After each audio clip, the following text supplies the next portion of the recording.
కళలు పడ్డాయి. సరే మనం జనరల్గా ఏమనుకుంటామంటే ఇప్పుడు మనకు నోములు అయితే ఇంటికి కళలు ఎట్లా చేస్తామో అది అట్లా ఒక మాట వరుసకి చెప్తున్నా. అయ్యో బయట మంచిగా ఉన్న సమాధానం లోపల సంగతి ఎట్లా అని మీరు అడుగుతారు కాబట్టి లోపలికి వచ్చి చూసినట్టయితే ఇప్పుడు కొత్త కొత్త కంప్యూటర్లు వచ్చేసినాయి. కాబట్టి ఇప్పుడు నా అనుకున్న సార్లు అందరూ వచ్చేసింది. గతంలో ఒక ఖాళీ ఉన్నట్టయితే ఉదాహరణకి హిందీ సార్ లేకపోతే హిందీ ఎప్పుడు కష్టమయ్యేది. ఇప్పుడు అందరూ అంటే తెలుగు నుంచి మొదలు పెడితే సోషల్ వరకు అందరు సార్లు ఉన్నారు, కంప్యూటర్లు వచ్చేసినాయి, లోపల అన్ని డెవలప్మెంట్ జరిగినాయి. తర్వాత ఇప్పుడు ఈ ఎండాకాలంలో కూడా మా టీచర్లకు ట్రైనింగ్ ఇస్తున్నారు.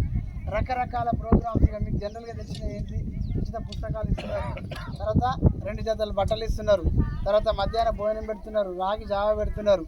తర్వాత ఈ గొప్పతనం ఏంటంటే కలెక్టర్ గారు ఏ జిల్లాలో లేని ప్రత్యేకత ఏంటంటే మన కరీంనగర్ జిల్లా కలెక్టర్ మేడం గారు వారు ఒక స్వచ్ఛంద సంస్థతోటి వాళ్ళని కోరి మా గవర్నమెంట్ పిల్లలు కూడా ఇవాళ ప్రైవేట్ స్కూల్ పిల్లలు ఎట్లా సూటు బూట్ ఎట్లయితే టక్కేసుకుని పోతారో మా పిల్లలకు షూస్ కావాలని చెప్పేసి మన పిల్లలకి షూస్ కూడా ఇచ్చారు. ఇప్పుడు ఇలా తల్లిదండ్రులు ఉన్నారు కదా, అందరూ లేని వాళ్ళు లేరు. ఇప్పుడు మీ పిల్లలు ఉన్న వాళ్ళు ఉన్నారా కదా, అంతే కదా, మీ పిల్లలు ఎట్లా వస్తున్నారో చూస్తే వాళ్ళ షూ ఇవ్వడం జరిగింది. ఇక రాబోయే రోజులలో ఇప్పుడు మీరు మోడల్ స్కూల్ కేజీబీలలో చూస్తే అక్కడ మధ్యాహ్న భోజనాల మటన్ చికెన్ కూడా పెడతారు. మరి గవర్నమెంట్ రాబోయే రోజుల్లో బడ్జెట్ ఉండాలి ఏదైనా మాట్లాడుతున్నారు ప్రభుత్వం. అందుకని మంచి మంచి ఆలోచన అయినా మాట్లాడుతున్నా. ఇవాళ పైసలు లేకపోవచ్చు, గవర్నమెంట్ అనేటువంటి డబ్బును మెల్లమెల్లగా క్రోడీకరించి రేపు భవిష్యత్తు లోపల రకరకాల కార్యక్రమాలు తీసుకుంటాయి. కాబట్టి మేము మిమ్మల్ని కోరేది ఏంటంటే ఇన్ని ఫెసిలిటీస్ ఉన్నాయి బట్ మీరు గవర్నమెంట్ స్కూళ్ళకి ఇప్పుడు ప్రైమరీ స్కూల్ 1 to 5th అయితే ఇక్కడ పంపండి, 6 నుంచి 10 మా దగ్గర పంపండి.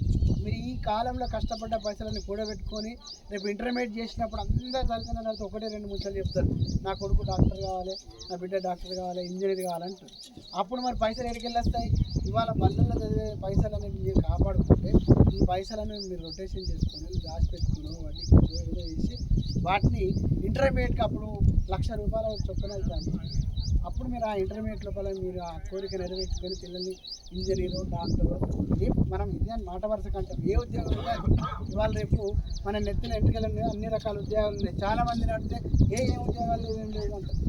మీరు ఒకసారి కలెక్టర్ ఆఫీస్ పోండి, ఒక 300 కుర్చీలు ఉంటాయి. ఒక కలెక్టరే కాదు కదా ఉద్యోగం అంటే, మన 300 కుర్చీలలో కూర్చుంటారు. ఎంఆర్ ఆఫీస్ పోతారు, రకరకాల ఉద్యోగాలు ఉన్నాయి. కాబట్టి ఈ పిల్లల భవిష్యత్తు కోసం మీరు తప్పకుండా మన గవర్నమెంట్ పాఠశాలలకు పంపాలనేటువంటి ఉద్దేశంతో మేము రావడం జరిగింది. కాబట్టి ఇక్కడ చాలా చూస్తున్నాయి కదా, మన గ్రామం లోపల తిరిగినట్టయితే చాలామంది పిల్లలు ఉన్నారు. కానీ అంటే నేను జనరల్గా ప్రైవేట్ స్కూల్లో పేర్లు